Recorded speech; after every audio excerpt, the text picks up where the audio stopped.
Box office దగ్గర భారీ అంచనాల నడుమ ఈ నెల 27న రిలీజ్ అవ్వడానికి సిద్ధమవుతూ ఉన్న యంగ్ టైగర్ ఎన్టీఆర్ నటించిన సెన్సేషనల్ పాన్ ఇండియా మూవీ దేవర మీద అంచనాలు ఓ రేంజ్ లో ఉండగా ట్రైలర్ కి ఇనీషియల్ గా మిక్స్డ్ రెస్పాన్స్ సొంతమైన తర్వాత మంచి రీచ్ ను సొంతం చేసుకుంది. ఇప్పుడు రిలీజ్ దగ్గర పడుతున్న కొద్ది సినిమా మీద అంచనాలు భారీగా పెరిగిపోతూ ఉండగా సినిమా కథ ఇది అంటూ చాలా థియరీలే సోషల్ మీడియాలో చక్కర్లు కొడుతూ ఉన్నాయి. సినిమాలో హైలైట్స్ కూడా ఉన్నాయంటూ కూడా సోషల్ మీడియాలో అనేక లీకులు చక్కర్లు కొడుతుండగా అన్నింటిలోకి ఎక్కువగా అందరినీ మెప్పించిన థియరీ మాత్రం సినిమాలో ఎన్టీఆర్ 2 రోల్స్ కాదు ఏకంగా ట్రిపుల్ రోల్ లో కనిపించబోతున్నారు అనేది. ట్రైలర్ లో అందరినీ డైవర్ట్ చేయడానికి తండ్రి కొడుకుల కథగా చెప్పిన ప్రయత్నం చేయగా బిగ్గెస్ట్ ట్విస్ట్ ప్రీ క్లైమాక్స్ లో రివీల్ కాబోతుందని అంటున్నారు. ప్రీ క్లైమాక్స్ లో డ్యూయల్ రోల్ అనుకున్నది కాస్త ట్రిపుల్ రోల్ గా తెలుస్తుందని అనే వార్తలు భారీగా చక్కర్లు కొడుతున్నాయి.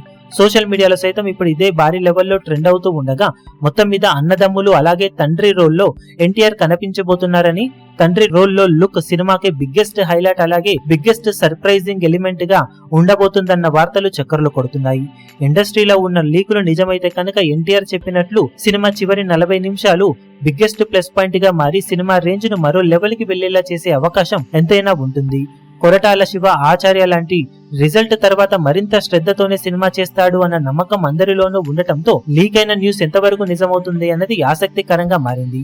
ఒకవేళ ఇదే నిజమయ్యి అనుకున్న రేంజ్ లో కొరటాల శివ టేకింగ్ పరంగా తన మ్యాజిక్ ను చూపెడితే ఇటు ఎన్టీఆర్ అటు అనిరుద్ధులు అద్భుతమైన జోరు చూపించి బాక్సాఫీస్ దగ్గర దుమ్ము లేపే ఛాన్సెస్ ఎంతైనా ఉన్నాయని చెప్పవచ్చు. మరి ఈ వార్తల్లో ఎంతవరకు నిజముంది అన్నది అతి త్వరలో తేలబోతుంది. ఈ వీడియో మీకు నచ్చినట్లయితే లైక్ చేయండి, షేర్ చేయండి, ఛానల్ ను సబ్స్క్రైబ్ చేయడం మాత్రం మరవకండి. ఏ చిన్న అప్డేట్ ను మిస్ అవ్వకూడదు అనుకుంటే బెల్ ఐకాన్ ను ప్రెస్ చేయండి.